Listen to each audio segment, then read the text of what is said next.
Sana'y di magmaliw ang dati kong araw nang munti pang bata sa piling ni nanay.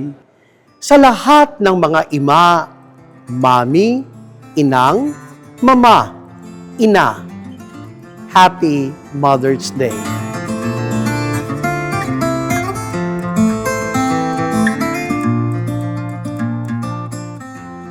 Paano ka ba magmahal?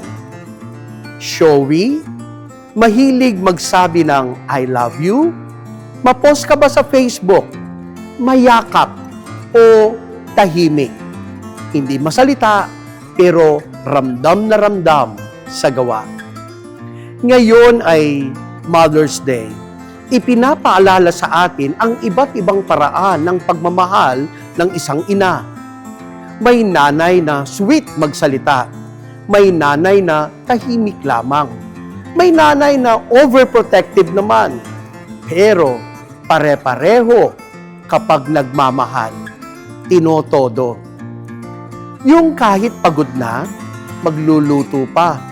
May mga iba naman na kahit may sakit, aalagaan ka pa. Yung bang isusubo na lang, ibibigay pa sa anak. Yan ang pagmamahal na hindi maingay pero malalim. Mga kapatid, ganyan din ang Diyos. Hindi lang siya nagsasabi ng I love you, ipinapakita niya ito, ibinibigay ang lahat, kahit ang buhay. Kaya ang hamon niya ay, if you love me, keep my commandments.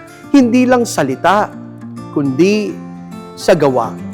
Mga kapatid, okay lang kung hindi ka showy, pero siguraduhin mo ang pagmamahal mo ay nakikita sa pagiging tapat, sa pag-iintindi, sa pagsunod sa Diyos kahit mahirap.